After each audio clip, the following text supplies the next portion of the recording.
my finer moments of self-deception, I swore to quit drinking.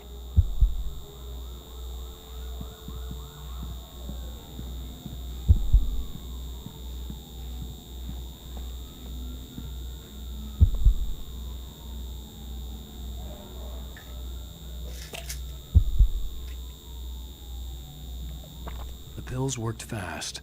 The prospect of being awake started to seem bearable again. The lights were like needles in my eyes. I needed my sunglasses.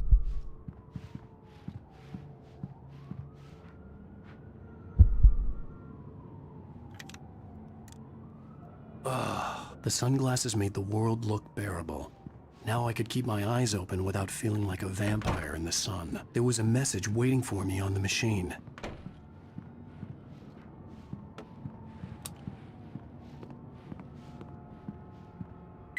You have one new message. Al! Are you still asleep? Wakey, wakey! You should have your show on your TiVo. If Alice wasn't too mad to record it. Yeah, she called me earlier and really chewed me out. Yeah, we went a little overboard last night.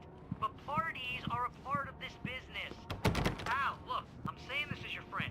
She's not doing your career any favors by trying to run your life like that, okay?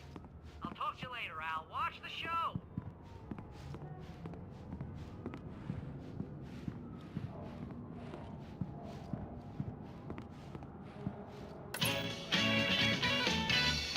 Ladies and gentlemen, welcome back to the Harry Gallic Show. Thank you. Thank you, everybody. We have a great show tonight. I've been talking with the best-selling author Alan Wake about his new book, The Sudden Stop. Yeah, good read. Go buy it. No, it is a good read. Look, I'm gonna be honest here. Is that wise? No, but I'm gonna do it anyway. I got people who give me the lowdown on books. I'm a busy guy. But this one, I actually read from cover to cover. I mean, I'm a big fan. Wow, thanks. Now, this might be a spoiler for those who haven't read the book yet. Based on the sales figures, the 2 people out there who haven't read the book yet. But this last book is all about the death of the main character, the hard-boiled New York detective, Alex Casey. Now, there's been a lot of outrage about this. Why the hell did you kill Casey? What the hell were you thinking, man? Good riddance. No, seriously though. 7 years and 6 books is a long time. He was a gloomy guy to spend all your working hours with, and it was a good run. But it's time to explore new things. My next book will be a departure from the old for me. You selfish bastard, always thinking of yourself. Well, you've certainly given us a lot of entertainment over the years. And now that you mention it, Casey was a gloomy guy. Never had much luck with his love life with the ladies. Was that autobiographical in any way? Yeah, no kidding. Casey's lady friends tended to die on him. With Casey, it was all about his pain. No, nothing autobiographical about that. I'm a happily married man. My wife is my muse. Well, congratulations. That's great to hear. So, how's the publicity tour been treating you? Good, great. But I gotta say, I'm glad to be back home in New York. Well, you've certainly been on the news a lot lately. Lots of parties and, you got into a fight with some paparazzi. Oh, man. Well, that guy was really in my face. I lost my temper. I know that wasn't cool. You are famous for that temper. Well, I did also write several books. Well, your latest novel is called The Sudden Stop, and it's in bookstores now. Go get it. That means the 2 of you out there who haven't bought it yet. Ladies and gentlemen, that's all we have for you tonight. I want to thank all our guests for the evening. Alan Wake, Sam Lake. Once more, do the face for his Sam. And our musical guests, Poets of the Fall. Thank you, and good night. At least I'd been funny. I told myself I could live with that. Hey, honey. Did you watch the show? I didn't say anything stupid if that's what you want to know. Okay, Grumpy. You want an aspirin or something? Are you going to start with me about drinking now? You know what? I should have followed Go her back to sleep, advice. Alan. But suddenly I was angry, mostly at myself. And she was there, a convenient victim.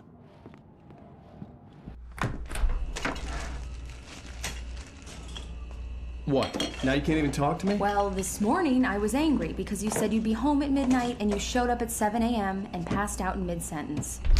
Now I'm over it. Are you angry? This goddamn tour. It's gotten out of hand.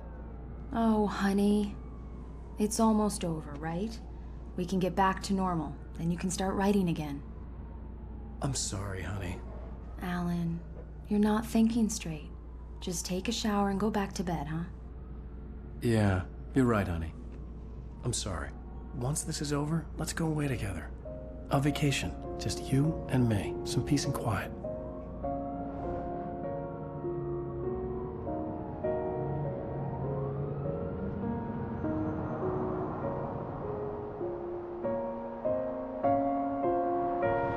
Somehow, the clicker was the key to the cabin.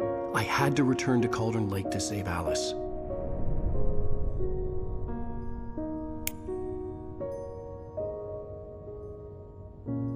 I'm going back to the lake to finish this. I'm going to write an ending to the story in the manuscript on my own terms, to make it all right. Why can't you just write it here?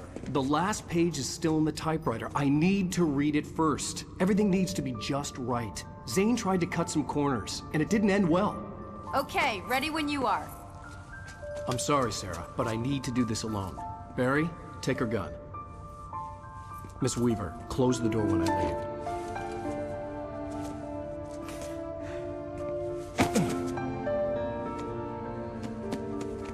Good luck, Al. See you later.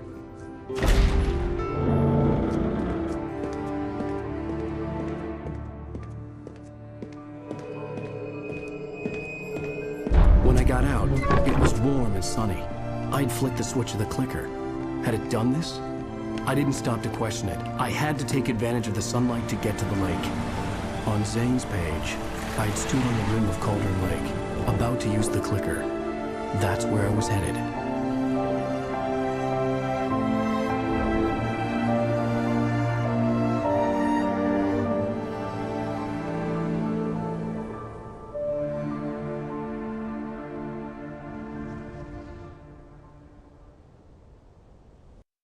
Alone, in daylight, surrounded by the beauty of the Pacific Northwest landscape.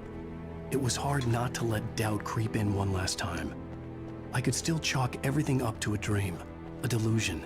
I had enough imagination to make up something like this, having been in the cabin all this time, trapped in a story inside my head, gone mad from grief over Alice's death like Hartman had claimed.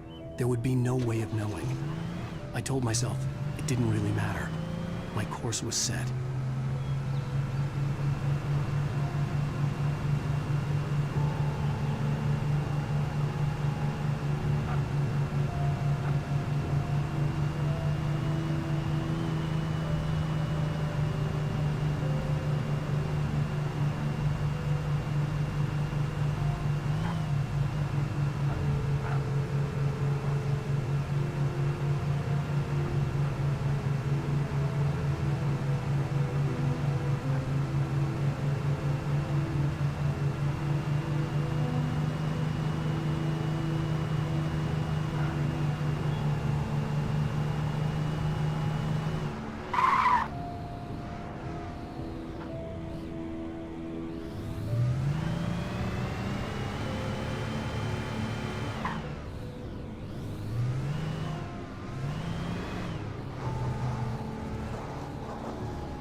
There was a link between us, always would be.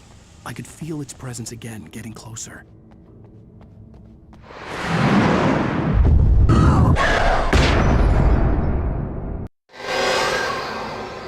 will kill your wife.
Huh.